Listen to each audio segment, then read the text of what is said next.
Welcome back, Darklings, Lightlings, Hybrids, and everyone in between. Today we are doing part 2 of our introduction to this Norse Chakra system, and I'm so excited.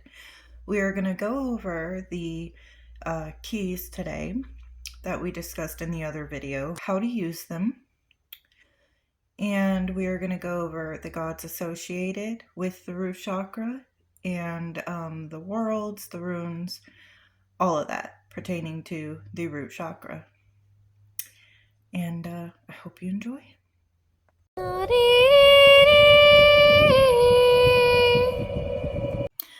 Okay, so when we are talking about using these keys, we discussed last week that they are very much a part of our body as they are other dimensions. And they kind of go hand in hand. Like, I feel personally they're sort of connected to the chakras. And not just the ones, that are common, but the others as well. However, we're focusing mainly on the main chakras because we are trying to raise Kundalini to achieve that consciousness. That is our end goal, or the overall concept of this. The transient part of these keys, or the self, soul, if you will, or aura. I kind of like using that word more, the aura. You have like several different auras as well. So, within, you have your physical aura. You have the emotional, the mental, and your astral auras. Though those kind of go on and on dimensionally as well. Along with the chakras, it's like a whole system if you really look at it. We are relating to the Norse worlds. It makes a lot more sense to me that these would represent the worlds, these aspects of self or the soul, more so than the chakras. And I explained why in the last video. So when we're dealing with the root chakra, it's going to be, Helheim. In or around that area, you do have like Jotunheim, and we're going to talk about that because that I'm still working on. I don't know how I feel about where I have them placed in the system, but for now, I'm working with what I have because I do like it. I feel like it's as accurate as I could have made it. So when we're dealing with the root chakra, we're going to go ahead and relate the lowest key. The symbol is like a triangle. For Earth, the Earth symbol, it's Helheim, the lowest realm, of lost souls. I think if you look around with Earth and other theories or concepts of what Earth is or the third dimension, that makes a lot of sense. And for the aura that corresponds to this world, we're going to go with that physical aura, almost like our physical reality is this key or world or dimension. So Helheim, the land of the dead. The reason I think it is associated or called the land of the dead or underworld is because you die here materially. Your material form dies here and you are transformed, either incarnated back on this realm or a different one, a higher realm.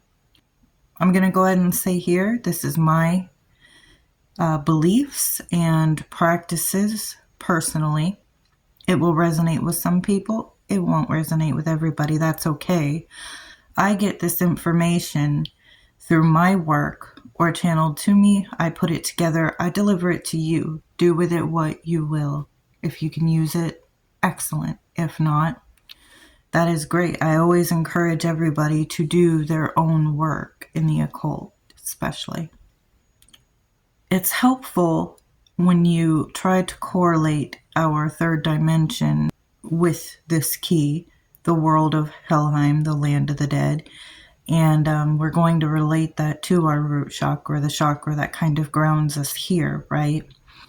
We talked about if it's unbalanced, what could go wrong, and we're going to get deeper into that. But for this video, I'm going to just explain further about the keys which I have, which we're going to call the Norse 9 realms for this system. And further on through this work in these videos, when I talk about the keys, just keep in mind that I am talking about the 9 realms as well. I'm using the realms symbolically with these keys, linking them to the parts and aspects of self and our reality, and also auras. I hope that made sense and you can grasp that, okay?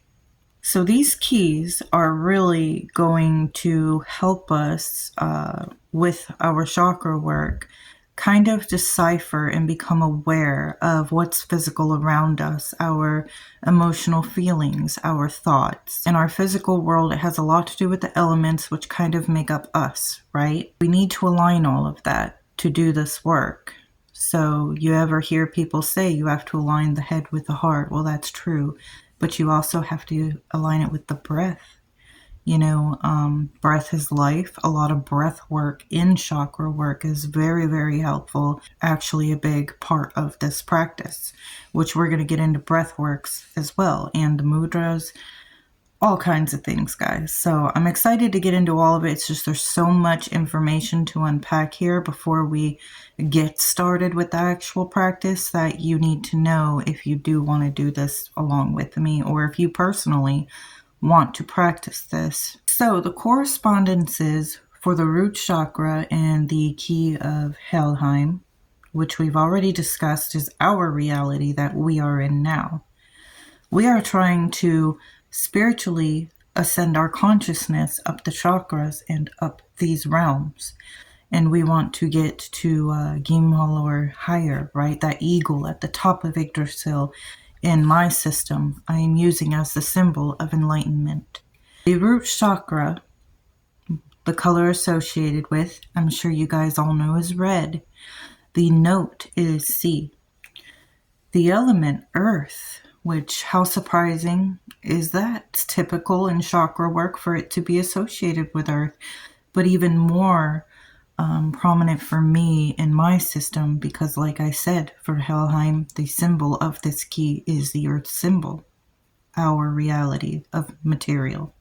We chant Lam Urus. I believe that these runes carry power, and so do these chants. Words can be spells, right? The gods associated with this is going to be Hel and Loki. No surprise there.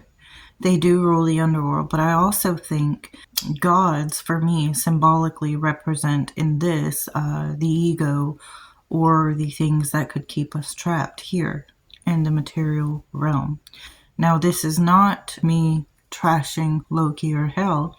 I work with Loki a lot. Not at all. It is using some of their archetypal energy to correlate it to this chakra and this system, and why I believe that our consciousness at this level associates with that energy. Stones I chose is going to be hematite and onyx that I will be working with.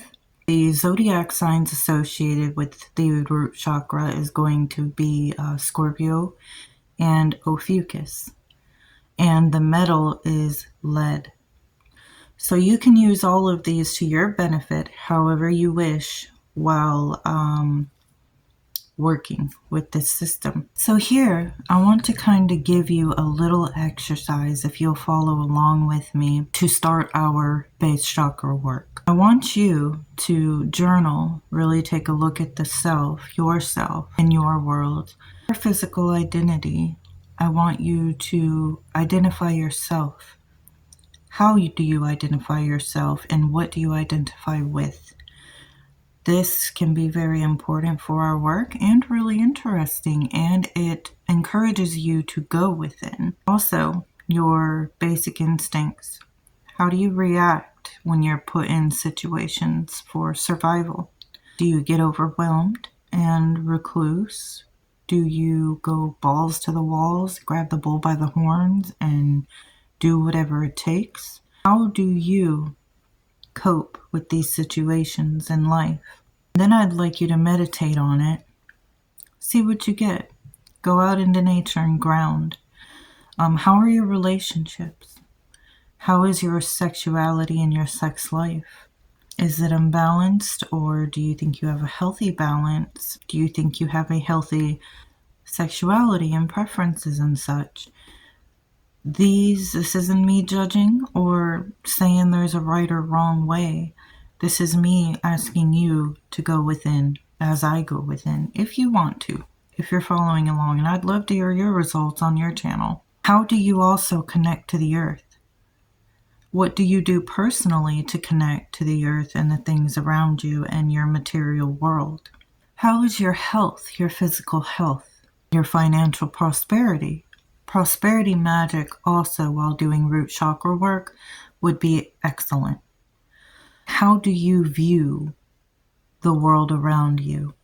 How do you absorb energy around you? It's all really fascinating, isn't it? In our next video, we're going to get deeper into the practice with our root chakra. As we go along, I'll break down more of the system with each chakra. I also put a little thing up in my group on Facebook. If you're interested, go over and see. It's kind of like a little outline or blueprint of these videos. Much deeper information as we go along. But I wanted to quickly finish up kind of the explanation of these keys in the system. And I hope it makes sense to you thus far. Let's briefly go over the system that I have. Starting from our crown, you have Asgard, and the eagle resides above there for the consciousness we are trying to achieve. For your brow chakra, we have Vanaheim, and for the throat chakra, we have Alfheim. For the heart chakra, we have Midgard, and for the next chakra, we have the Niflheim. Between that one and your sacral, we have Muspelheim. At the lower end of the sacral, between those two, you have Svartalfheim, the Dark Elves. And then as you get from your sacral in between that and the base, you have Jotunheim. And then at the base, we have Helheim, it's the Hour Realm. And below there, of course, you have Nidhogger, the Kundalini Serpent. And each of these keys have different symbols I'll show you and correlate to the chakras in different ways or dimensions or the soul. And I can't wait to get deeper into it. But I hope it makes sense thus far. And I'll be seeing you guys very soon.